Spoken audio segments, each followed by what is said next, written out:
How's it going, YouTube? My name is Ninja7, your resident Mistweaver monk, and guys, I have been repping dungeons back to back to back this week, trying to get better and improve at all the mechanics of each dungeon, and thus, this series has been born. So right here, what we have today is I have a plus 21 that I've done just today, and then a plus 18 that I did at the very start of this week. So in between these two keys, I've had, probably upwards of 15 reps of Everbloom specifically because one, I am grinding this dungeon for the oozy, slimy trinket, and I expect that a lot of you guys are going to grind this dungeon as well. But the purpose of this video is we're going to take a look at two keys that I've done. And I picked one of my worst reps of Everbloom. It was one of my first ones as well. And then I've picked my best rep, which is so far my highest Everbloom done, which is just a plus 21. But I enjoy how I played in this plus 21. I thought I played pretty well, at especially the specific key moments of the dungeon.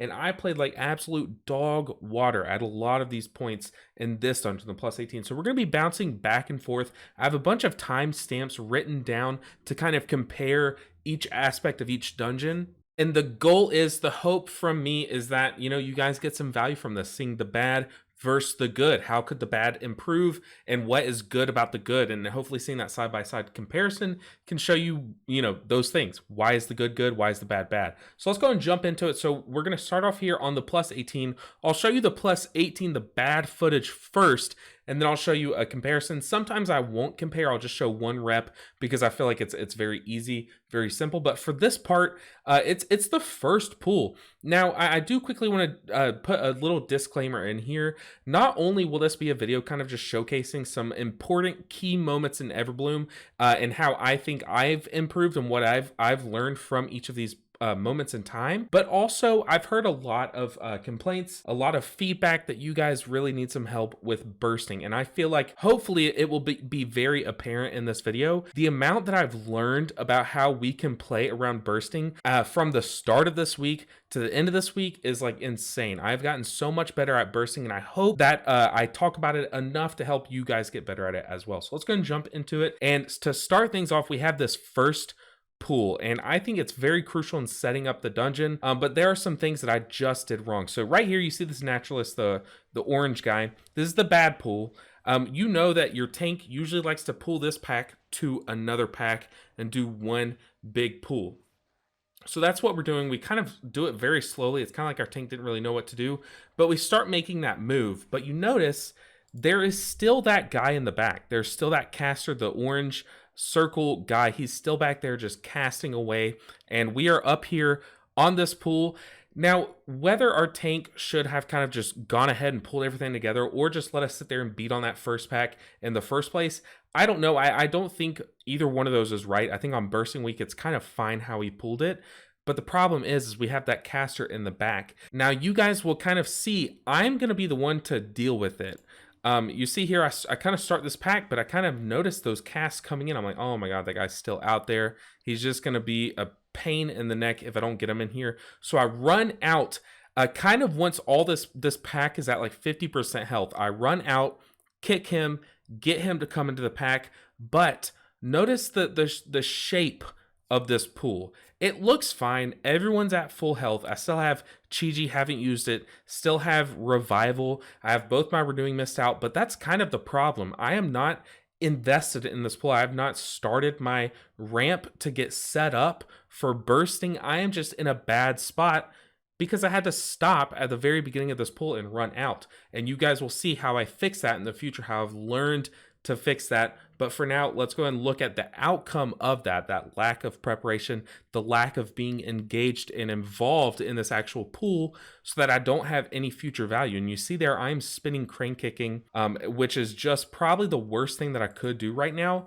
Because why is spinning crane kick so bad right now? Yes, we are at 5+ mobs, or we were, I guess.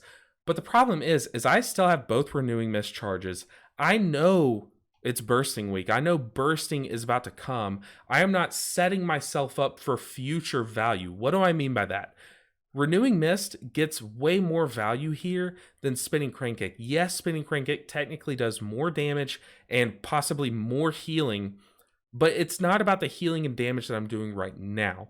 I am more interested, watching this back, I am more interested in the future value of what I'm doing in that downtime as I come back to the pack. I should have been applying my 2 Renewing Mists, Rising Sun Kicking to extend those and get a 3rd Renewing Mist, possibly Thunder Focus Tea, Rising Sun Kick, apply the 2 Renewing Mist, and then Rising Sun Kick again to get 4 Renewing Mists. That way, yes, it's probably not as efficient in this moment. It probably wouldn't do as much damage as those 2 Spinning Crank-It casts, but it would set me up to have Rolling Hots for when the bursting comes out. And right here you see I am kind of in panic mode, and not all of these enemies are dead. So you're going to see me revival. It's a band-aid fix. We're fine now, but we're not fine. We don't have Ancient Teachings rolling. We don't have our Phaline down or ready or available. I am not rolling a Chi-Ji, and right now it's kind of too late to get good Chi-Ji value because things are about to die. So I am just in bad.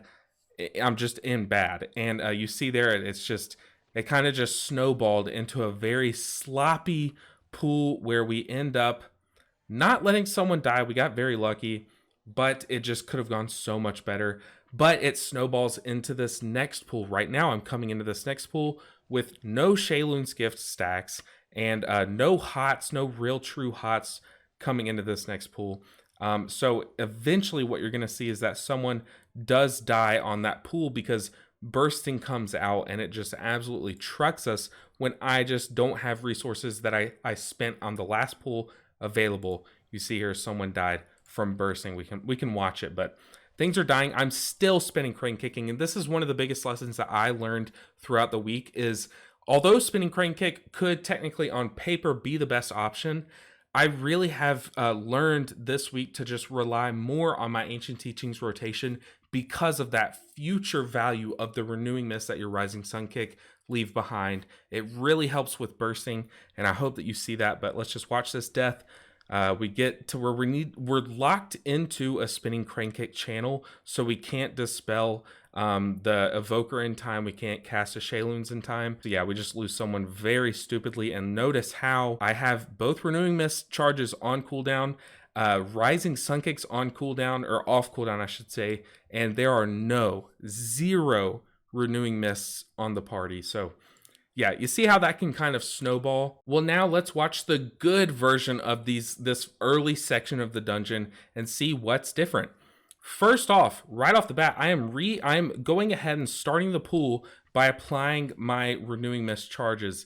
And then what's very important is I am taxiing, I like to call it taxing, this back mob. I notice that we're pooling immediately. I am being the taxi of this mob, and it helps me.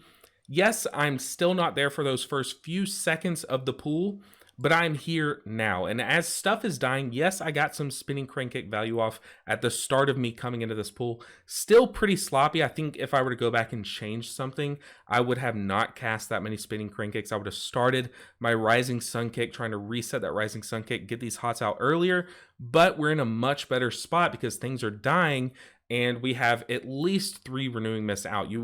Ideally, at this point in time, I would want to have 4. That way I could have 4 out and pick the 5th target to channel Soothing Mist into. That way our Invigorating Mist healing is competing with the bursting ticks. But since this pool is so big, I'm kind of already mentally committed that I am going to revival. But like I said, we are in such a better spot because we taxied that mob in, and then we were we were engaged in the pool by the time that things really kicked up, by the time that everything kind of grouped up. You see there, yes, we did revival that first bursting massive stacks, but now we just pick a target in Soothing Mist channel. Ideally, I would have picked the Hunter here. You'll see he almost dies, but we're in such a better spot that it's fine. We were just better off. And then coming into this pool, we still have Shayloons up, which is huge. We still have Chi-Ji, and you guys will see no one dies. I'm not going to show this pool because it kind of just, it's a lot less deadly than that last pool in my opinion. But not having revival up, it means that we're going to have to deal with bursting better. So that's why I choose to roll with Chi-Ji instead of Shayloons as my cooldown of choice for this pack, because I know that future value of all the hots that Chi-Ji leaves behind, all these Chi Harmonies, all these Enveloping Mists, all these Renewing Mists, will help me with the bursting after this pool more than casting Shayloon's Gift like at like a time like now. If I were to cast Shayloon's Gift on this hunter, then I would kind of just be screwed for bursting. So let's go ahead and see it. Yeah, I mean, right now I'm just not talking and watching my own gameplay, which is kind of like a weird thing. But you see here, we just have Renewing Mist out the wazoo on the party. And we're just really tackling any incoming damage. Just we're able to stay ahead of the incoming damage so well that we just don't even worry about the dot. Ooh, we almost lost a hunter there. But like I said, since we have so many hots out, they were able to stay safe. And we're competing with a lot of stacks. And we were able to get him up to a high enough point that he could take one more tick while our Shayloon's Gift casts. So all in all, this pool just looks so much better. Still pretty scary, still a little sloppy in my target selection for that Soothing Mist, but like I said, since we were so much further ahead on this pool, it came out a lot better. All right, now skipping ahead to the tree boss, the first boss, Witherbark. Since you obviously don't pull Gnarl Root, it's a nightmare of an enemy. This boss, I'm only showing the good footage from the 21, but this boss is very, very straightforward and simple as a healer, admittedly. Now, DPS do have a lot more responsibility than us. Tanks do have a pretty bad time. It does a lot of tank damage. But as a healer, just all you have to do, keep an eye on your tank's health. Obviously, keep an eye on everyone's health. Make sure no one's low. But look out for that those swirlies. So stay stationary. Don't be wiggling back and forth. Just stay in one spot. Watch your feet. As soon as that swirly spawns underneath you, you just move out of the way. So all I'm doing is just making sure I have Ancient Teachings rolling. I have my Renewing Mist charges off cooldown just in case I need to spam healing. But ideally, or in most cases, you will not need to spam healing too much. But I'm just staying there watching my feet. As soon as that swirly spawns, I move. Most of the responsibility, like I said, is on the DPS and on the tank, so I'm not going to spend too much time on this boss, but I did want to mention it just in case someone is wondering why they're dying. They might not even notice that there are swirlies spawning underneath them, because sometimes they get kind of muddled in the mixture. They get kind of caught up in the middle of a lot of particle effects, but as long as you're dodging those swirlies, this boss should not be an issue. And as long as you're keeping those hots rolling, preparing for the worst case scenario where you do have to spam healing into someone, then you should be good. But for the most part, Ancient Teachings and just good mechanics, good dodging should be enough. Also, you get such good cleave value on these growths that you don't need Chi-Ji for when they're up. However, Chi-Ji when they're up is great value since, like I said, cleaving is great with Chi-Ji out.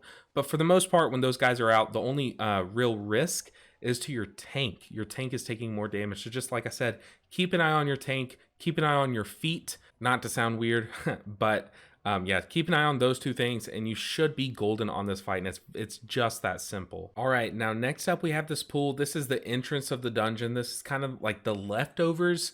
Now this pool is going to look different on both of my dungeons because on this plus 18, we left all these mobs in this little pit here for right now. Whereas in the future key, we pulled these on that first pull, if you remember. So there's going to be a pull very similar to this one, but like down here in the dungeon in the second clip. But for the most part, it's a very similar pool. Now this is a tyrannical week, so pools like this are a lot less dangerous on tyrannical week than they are on fortified. But that's why I'm showing you this pool, because in this one, I do not do well. It's very similar to how I kind of messed up that first pool. I just don't prep well for the end. And I'm just, it kind of sets me up to kind of miss out on mechanics that are happening. But showing side by side, hopefully you'll see how I kind of play these differently. So so far, I mean, it's fine. I'm going in a Spinning Crane Kick again when Noxious Eruption is casting. Now, right now, Spinning Crane Kick is enough to heal up the damage that Noxious Eruption did. And a Fortified Key, the next burst of damage would threaten death. Like if the guy that jumps out and spins, that would threaten death on someone. If I were just Spinning Crane Kicking, I would want to roll a cooldown like maybe just Shayloon's Gifted on a Fortified week, or maybe roll a Chi-Ji if it were available. But for now, I'm just choosing to just lazily heal it up with Spinning Crane Kick because it does technically do the job right now. But in a Fortified week, that would not do well in this pool. This is a huge pool. So you see here, bursting is coming out, and instead of taking all that time to set up for bursting by doing the same thing, Rising Sun Kick, Renewing Mists, maybe pick a target who doesn't have a Renewing Mist and channel an Enveloping Mist, Soothing Mist into them about this time and start cleaving those Renewing Mists. I chose to Spinning Crane Kick, and now I'm going to have to waste my Revival. Ideally, you hold this Revival for as long as you can because it is such a valuable button on Bursting Week. But on this week, or in this dungeon on Fortified, I would basically be screwed here, especially if it's a Fortified Bursting Week. I don't know if we're going to have one of those this season, but there I Revival, and this guy jumps to my Evoker.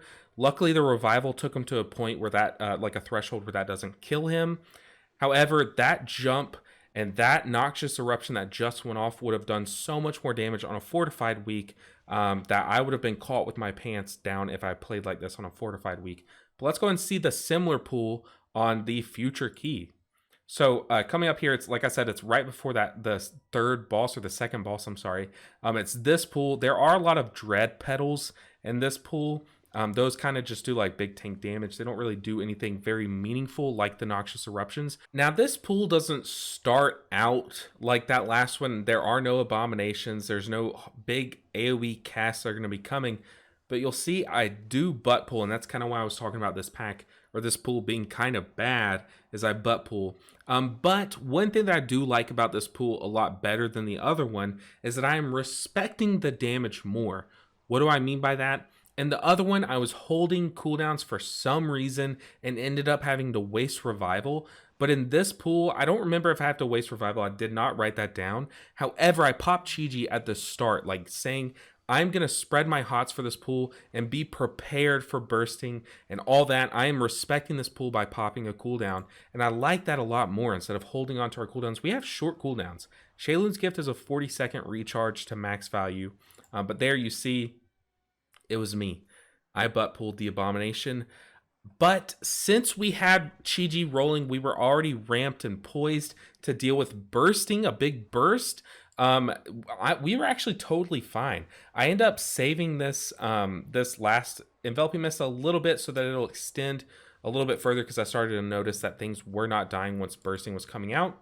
But here, we're in a similar situation. I'm kind of anxious to see, do I Revival or not? But we have a poison dot on someone on the tank. We have 5 stacks out. However, we have 3 Chi Harmonies. We have 4 Renewing Mists.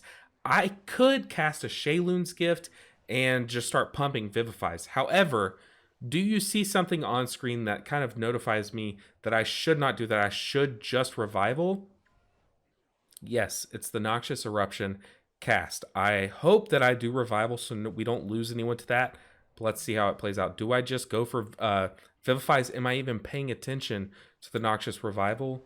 I am. I Revival. We survived that Noxious Revival without losing anyone. Now, like I said, it is Tyrannical Week, so odds are we probably still wouldn't have died if I chose to Sheilun's Gift there anyways. However, on a Fortified Week, practicing for myself, I'm still respecting these packs like someone could die at any given moment.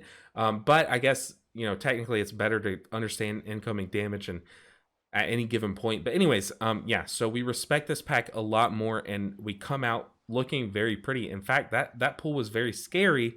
See there, I kind of get hit by a whirlwind, almost die.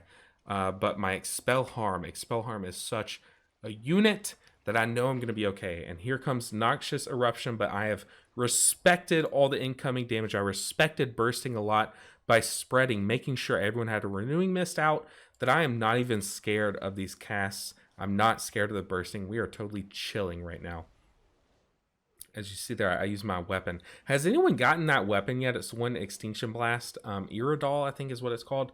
Such a sick weapon. I got a mythic tier 1 from the vault, and I've already maxed it to like 489 or whatever the max is. But yeah, let's go and move on.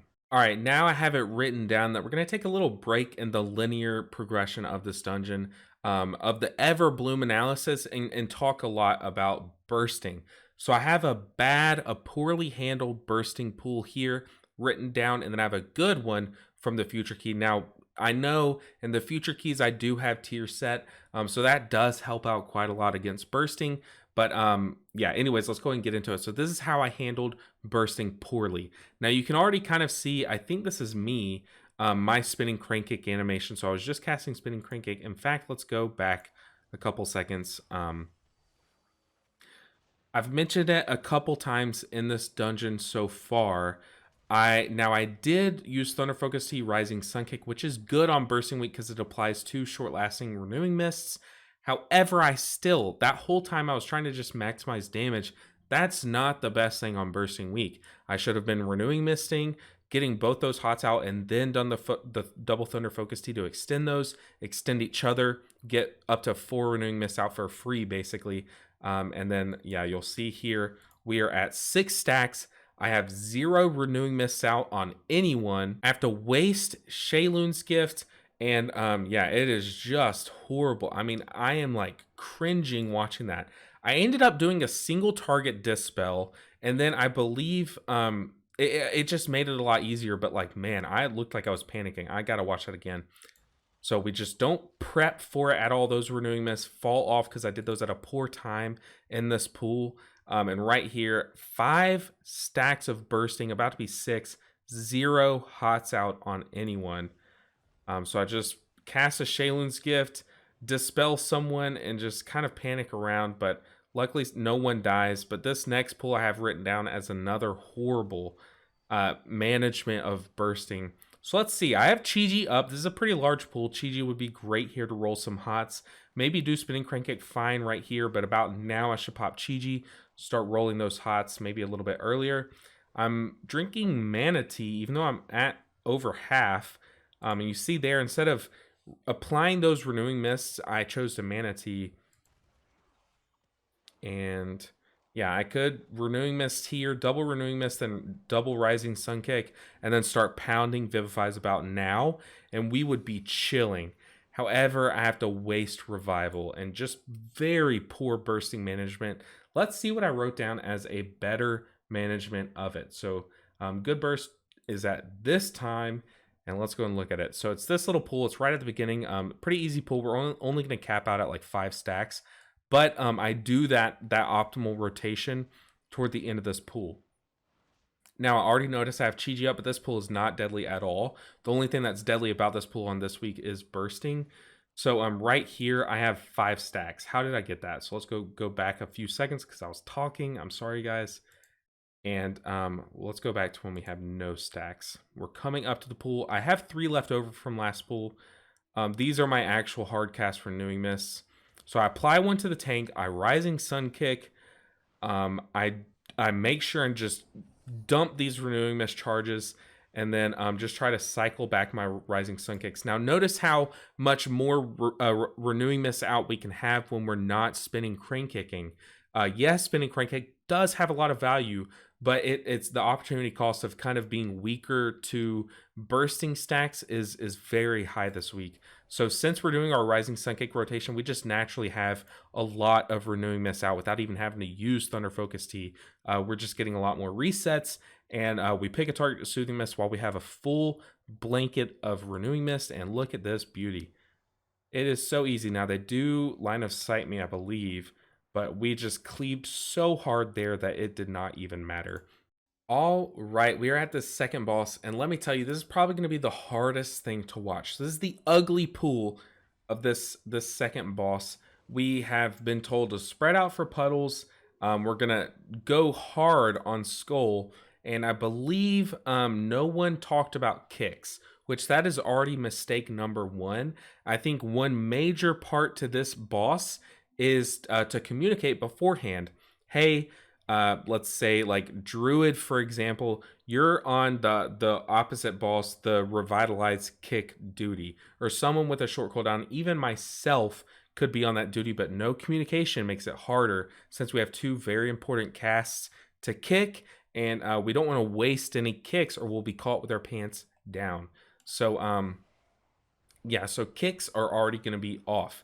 But we're popping Chi-Ji, which is good. I popped it a little bit early. I think I could have held off on that, but the charges are very deadly. Charges and casts. Now, what's deadly about charges? Obviously, everyone's going to be taking AoE damage, especially if they don't get out of these puddles quick enough, but they are very deadly on our tank. Our tank actually hard carries this pool just because they don't really die to them, whereas I've had tanks that just die if I'm not pumping heals into them. So ideally, we have all these Renewing Mist charges out on everyone but the tank, and we can spam into the tank.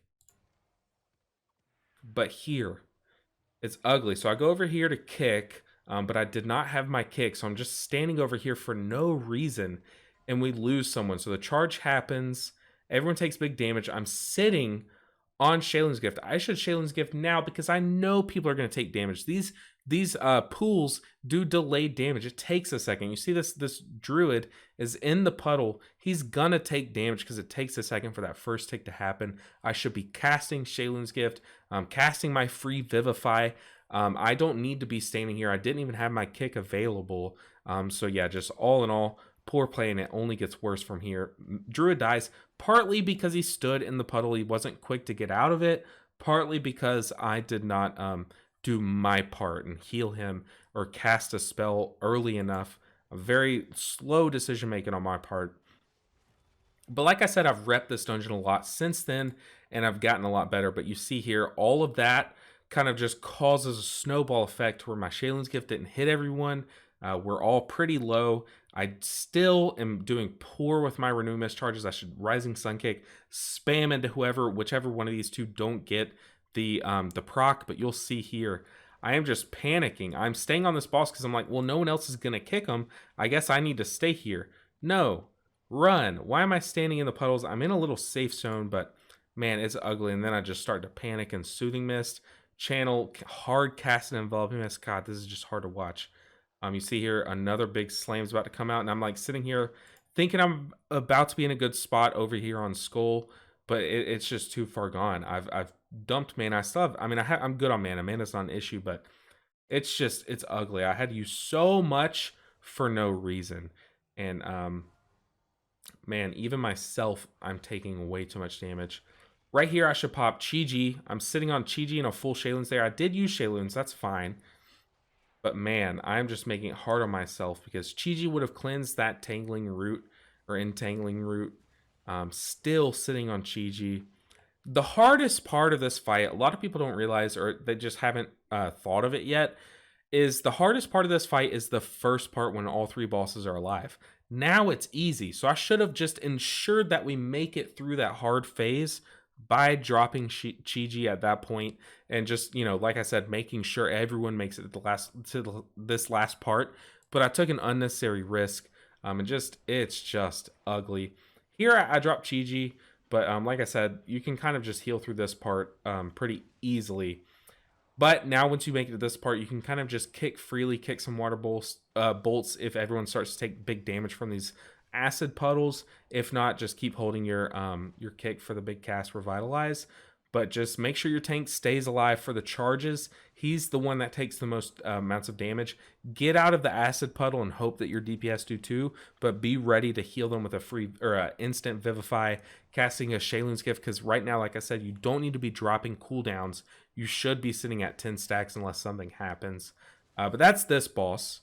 I guess we can go ahead and look at the good pool of this. You see here, I am, you know, respecting. I know how much damage this boss can do, so I'm just sipping up on mana. I used a food, like a mage food basically, and my mana tea coming into this pool. I popped Chi-Ji on pool because, like I said, the hardest part of this fight is when all three bosses are alive, and I don't want to sit on my cooldowns. I want to prepare for that first charge that comes pretty quick, and then kind of sit on my cooldowns after that Chi-Ji. Just do some maintenance healing with all the hots that we have out from Chi-Ji. And then once that next charge comes out, make sure everyone's topped up beforehand, and have Shaylin's Gift available. Get ready to use that. You see there, I do use it. I'm a little bit late. We almost get punished for it. But I'm respecting this boss a lot more now. This week I've learned to kind of fear this boss in a good way. It's always nice to fear a little, and you see there, I think this evoker must be standing in something because he is taking a lot of damage when no one else really is. Yeah, you see there, he is standing right on that acid puddle, getting himself lower than most people are, and I do have to end up using Life Cocoon. But that's kind of the nature of this fight. People are going to stand in the puddles. But as the healer, it's unfortunate, but you have to be ready for it. You have to be ready to kind of make up for their mistake. And like right there, I use Life Cocoon right before that big slam happens, even though the big damage comes out about right now. But you see everyone got off quick except for the Paladin. No one really takes big damage. Ooh, the Hunter, though. But these casts are not dangerous. Revitalize and Noxious Bloom are dangerous. But Nature's Wrath is not dangerous at all. But you see here, we let this cast get off. Toxic Bloom is the one that you want to kick on this boss. It stuns everyone, as you see, and puts a little tiny little dot on them. But once we get out of that, once we get out of the stun, you see there, we have me and the tank sitting on our kicks. That was my fault 100%. I do pop Revival if that ever does happen to you. Hopefully you have Revival just to get that dot off, because you guys see how close people come to dying from the casts, from them stepping in puddles. It's just nice to have that reassurance that you don't have to worry about that extra little dot on people. But yeah, getting out of that puddle as soon as it spawns underneath you so you don't take that first delayed tick. And hope that everyone else does, getting ready if they do. That's this boss. Like I said, once you get down to 2 bosses, you should be a-okay. Just make sure everyone stays alive, and that's really it. Watch the tank, make sure he doesn't die. You should be good on this boss from this point on. All right, the next pool that I want to look at, this is another one of the fortified pools that can get pretty scary. It's what I like to call the Mage Trio. So this 3-pack pool is right before this first boss. There's another one right here, but this is just to show you the mechanics of the boss. So since this boss is pretty scary on itself, this pool gets scary on fortified weeks in place of this boss being scary. So there's 3 things you have to watch out for. The fire boss and the frost boss have pretty important kicks to kick. You want to kick at least one of those if you can. But the first thing to watch out for is, well, first off, Arcane Blast, just don't stand in that circle. But Cinderbolt Salvo, or Salvo, I think it's Salvo, is a lot of damage. It's a lot of damage, and especially on the boss on Tyrannical Weeks, but you really want to respect that. And you see here, I don't have any hots out. You kind of want to treat it like bursting. You want to be prepped for it. The guy casts it right once you pull the pack. It's a couple seconds after, but you have enough time to Renewing Mist as you're walking up to the pack, double Rising Sun Kick right once you pull the pack, have a bunch of hots out and be totally a-okay. But as you see here, it's Tyrannical Week, so no one dies. But since I did not prep right there, we would have lost someone to all this damage. This pack is scary.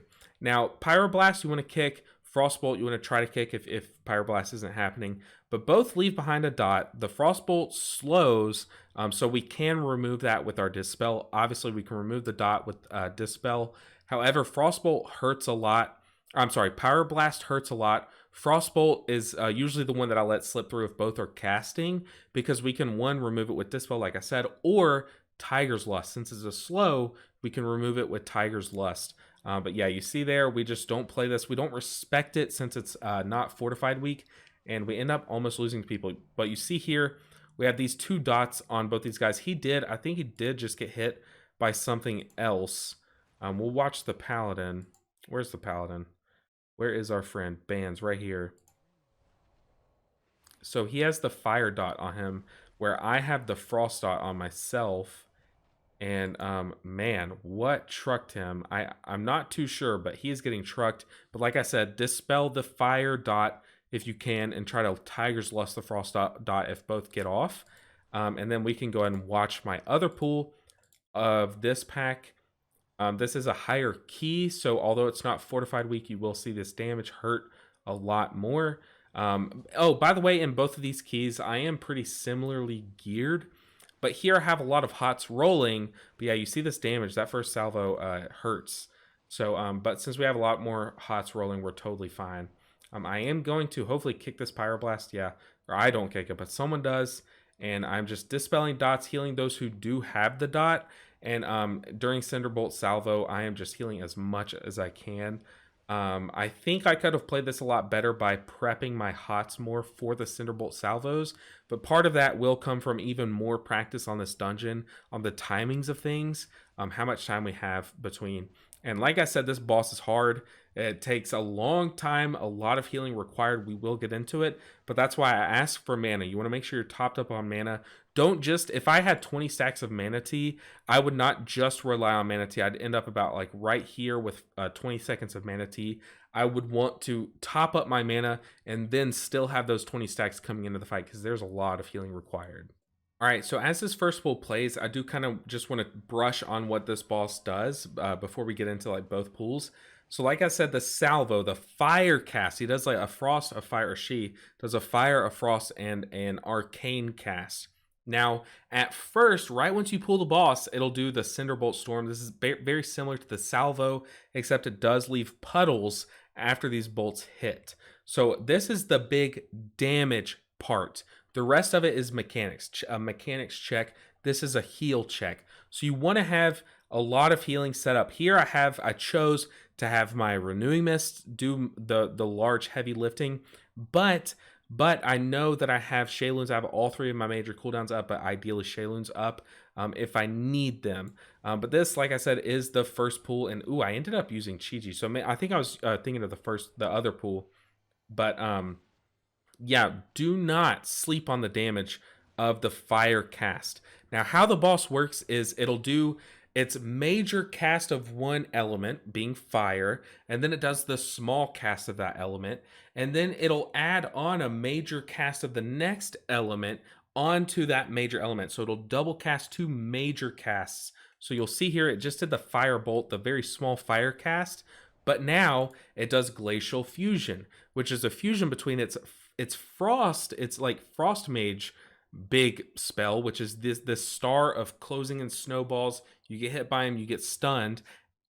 We need to watch out for this, especially this one. This one is very scary because we have the big fire cast happening at the same time, and that's big damage, but also people could risk getting hit by these the snowballs. So we want to either one, get out as fast as we can. Right here, I played it horribly, and that's why I'm showing you guys. We played this horribly because since the first big snowball, the first big star of snowballs didn't go to us, it went to whoever was out in ranged.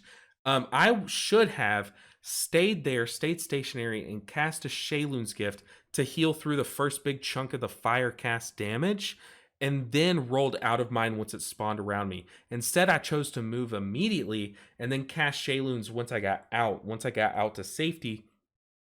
That's a big no-no, and you see here, we get punished for it. I believe someone dies. Yes, someone dies, and that was 100% our fault. So let me go back through and show you how I would do it. So I know that we're going to get frost and fire in the second major cast. So I know we're going to have big damage and big ice. So since this first ice went away from me, I should be healing, just focusing on the fire side of this, topping ourselves up so that I can move later. Instead, I try to get one last kickoff, then I move, and then I try to get big healing once I'm out there. And all this big damage is happening right now. And yeah, so I would have Shayloon's Gifted back there, then rolled away, and then be safe after everyone's topped up. And it just, yeah, we would not have lost the Evoker there. And then, so since we did fire and then fire and ice, next it's going to do its ice cast. So that's just going to be Frostbolt. We know how to deal with that. Dispel the dot, or ideally save your Dispel, use your Tiger's Lust on the dot. But it's also going to combine it with the Arcane Blast. It's the same Arcane Orb, except now, once it reaches its destination, it's going to yoink everyone toward it. So for this one, I have a pretty good way that I like to deal with it.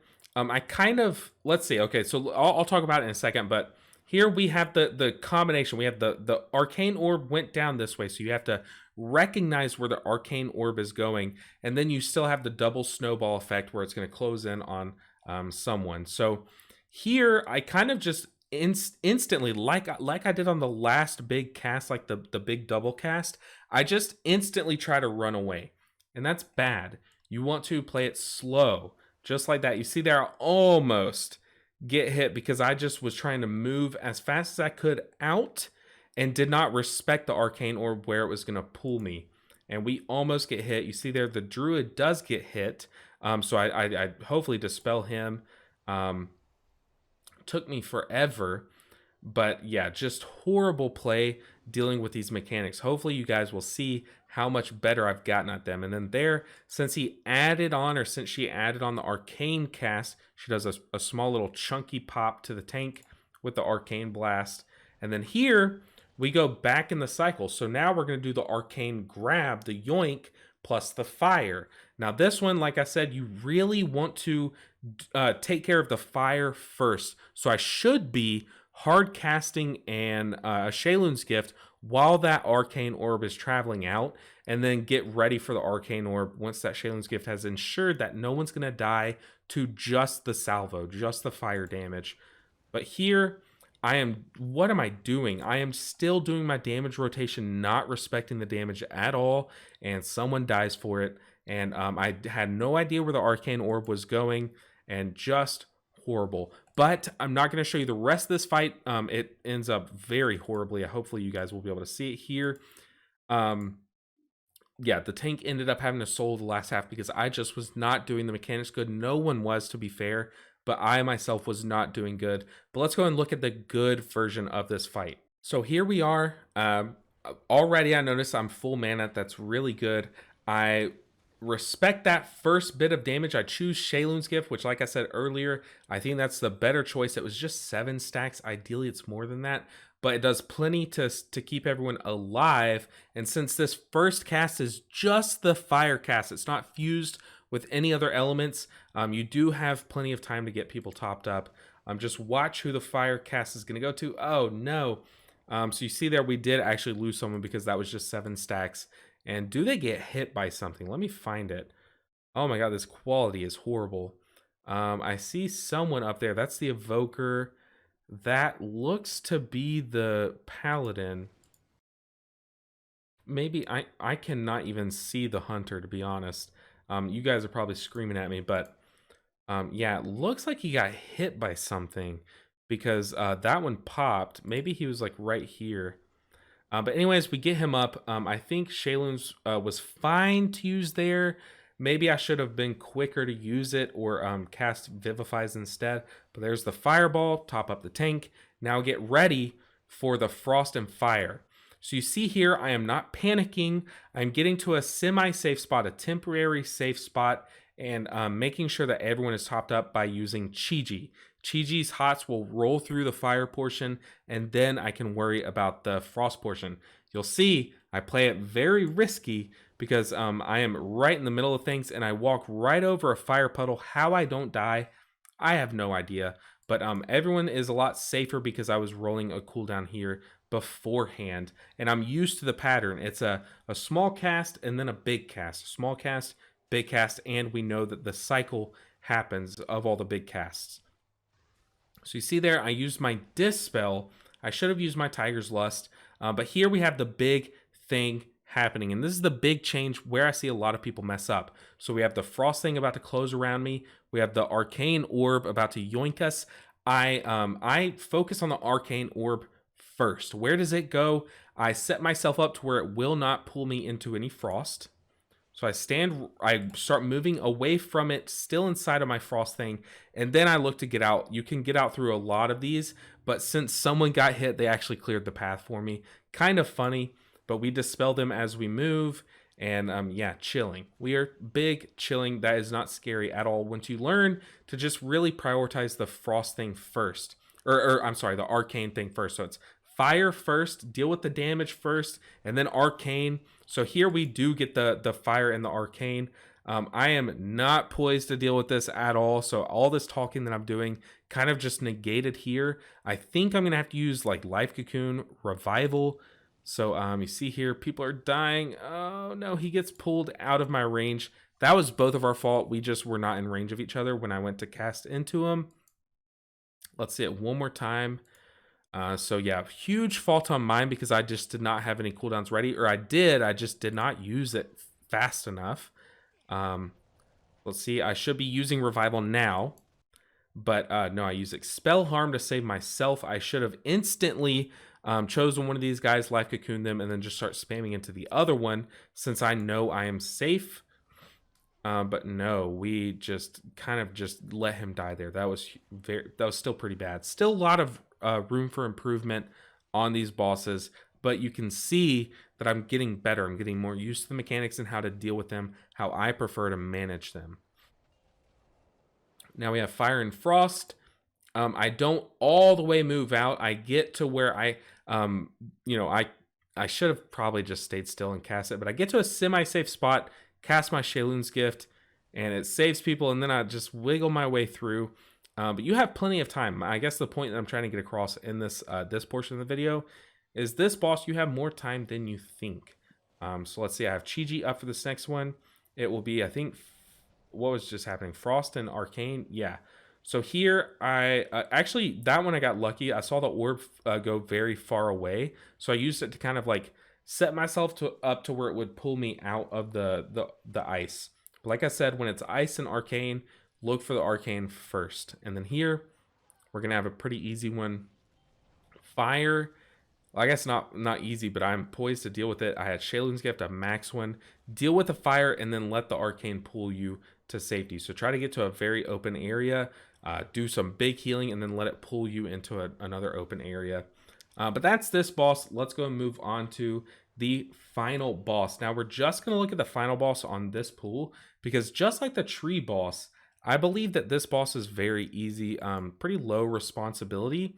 However, this boss does have two pretty important mechanics that do a lot of damage that you need to be ready for. The first one is Colossus Blow or Colossal Blow. It does a big smack of damage. And the other one is when he spawns his single target ad, not all the plants around him, just the single target ad. I believe that's what Genesis is. Now, on their own, they could use a throughput cooldown, or you could just roll Renewing Mist and spam Vivifies to top everyone up. However, where that gets scary is they alternate. So you have one easy cast of one of those, and then or one easy Colossal Blow, and then after that Colossal Blow, he'll kind of double down, doing both mechanics in quick succession. So there you need to make sure and have a cooldown ready so you can top people up before the second big slam of damage, or before the ad starts pumping damage, or top everyone up during both of those. So let's go and look at this bad overlap. This is very poorly managed is what I have written down. I have Chi-Ji, I have Shayloon's Gift, I have Revival. How could this go wrong? Well, we're already 66% in. So Colossal Blow's coming, so that's big damage. I pop Chi-Ji. Maybe I don't have it written down that I perform bad. This is just an example of the bad overlap that I wanted to show of this before we get into the good pool of this. So Chi-Ji's rolling, the ad spawns. I topped everyone up before the ad spawns. That's the second mechanic that does big damage after Colossal Blow. So far, so good. That's just an example of the big overlap. Ooh, okay, that was bad though. That's probably why I wrote it down. Very bad on my part. So big damage is coming out. The ad comes out. Another big slam of damage. That's when it kind of gets really bad. I think what goes wrong here is Lumbering Swipe. Yeah, another Colossal Blow comes out. So like I said, Colossal Blow will happen. That one's easy to deal with. Then the ad spawns and there's a Colossal Blow while the ad is out. What really happened is that this group was not focusing the ad as much as they should be. So the ad stays live very long, but we still ourselves could have dealt with this very easily. I should be, once this ad spawning, I see this Colossal Blow happening, I should revival here or be very ready to revival right once this damage happens, but I wasn't. I was not ready. I thought I had to have more time, but the ad just sits there, pumps damage like this, whereas that big slam chunks everyone down, and I just was not prepared. Should be life cocooning right now. You don't want to lose anyone, especially your evoker. Why was I trying to channel Soothing Mist? I don't know. I was very not aware of how much damage these two overlapping mechanics can do. You see there, I almost lose my own life. But let's look at this final boss fight. I'll do the whole fight on my main, on the big key. So you see here, the first mechanic is going to be Colossal Blow. I am ready for it. I already set up my hots. We are fully hotted up, and I don't have to use a mechanic or a cooldown. I don't know why I did, but I think it's just because I knew this ad was coming out. Ideally, I would have just pumped a few Vivifies and then started Chi-Ji about now so that it would fully cover the next Colossus Blow while this ad is still out. But it works out fine. We manage it just fine. Since I have so many hots out and I actually do respect all this damage coming out from the ad, this ticking Vivify healing works very well versus the ticking ad healing. And since we kill it so fast, we actually don't see a Colossus blow while the ad is out. So maybe it did all work out. In an ideal scenario, the ad does not stay alive as long. So maybe Chi-Ji is good to pop on pool. But you see here, I just went ahead and dumped a Shaylin's Gift for that Colossus blow. If I were to go back and change it once again, we have so much time. Look at all this time we've had where I could have just pumped Vivifies into people that need it, saved that Shaylin's Gift. But since I used Chi-Ji so early on in the pool, I have Chi-Ji coming up anyway, so it's really not that scary. I also have Revival coming off as well. We're doing a good job of maintaining these hots just because we're doing a good job with our rotation. But we're really respecting anyone that takes damage. I Life Cocoon one person, spam Vivifies into the other, really respecting all this damage that's coming out. And now we pop Chi-Ji once the ad's out. So yeah, this actually looks very good. I probably would not go back and change much about this pool. Maybe that second, that first Shaylin's Gift I would have just swapped out with Vivifies. But yeah, looking very good. And now everyone's topped up, has some hots rolling, some Chi Harmonies ready to pop during this little ad pickup phase. We squashed all the bugs, and yeah, it's looking really good. And then it's from here on out, it's just a rinse and repeat. There I do save my Shaylin's Gift. So there I probably was thinking in my head, why did I cast Shaylin's Gift last time? I did not need that. Very good. You see there I used Tiger's Lust to get rid of my Entangling. Colossus Blow coming. I have Shaylin's Gift for this one now. I also have Revival. I'm still holding on to that. Now this part is a little scary, but I would not go back and change casting that Shaylin's Gift. I knew that after this this Colossal Blow, he would be spawning an ad very quickly. So I just topped everyone up so they are fully healthy once this ad does spawn. And I like that. I like having everyone topped up for the next mechanic instead of saving my cooldown for the overlap of the mechanics. You see here, we have Chi-Ji ready. We get a big pop because we stacked up our blackout kicks. And yeah, we're good to go. So I'm just going to keep this playing. It's very much a rinse and repeat from this point. But guys, what did you think of this video? Do you like this kind of like dissection of two keys? Did I do something that you did not like? Because this is my first attempt at a video like this, and I know that there's a lot of room for improvement. So make sure and give all that constructive criticism down below, because you guys know I am very open to criticism and your guys' opinion. I try to make what you guys request happen, and this was highly requested, doing a dissection of the dungeons at a plus 20 or higher level. But guys, thank you so much for watching. Big, huge shout out to the Patreons, as they are what is pushing this channel to its growth. Any growth that it's seen, I am so grateful to them for helping me accomplish that. And as you see, there are a lot of new faces here. So shout out to these guys, all the new faces. If you want to see your face on here on this slide, make sure and check that link out down in the description. So guys, that has been Everbloom. I touched on all of the bigger pools, all the bosses. Hopefully that helped you out in your journey to getting your IO higher than ever before. I know you guys can do it. We are very good this season. This season's very fun. The dungeons are great, so expect more videos like this, because I really enjoyed this, kind of dissecting my own keys. It helps me as well. I'll probably just do it anyways in the future to help myself, but hopefully it helped you guys. Let me know down in the description or down in the comment section if it did help you. But guys, my name's ElbenNinja7. I really enjoyed making this video, and I hope to make it in the future. Ooh, okay, we saved him. Guys, thank you so much for watching. I'll see you guys in the next video. Until then, take care.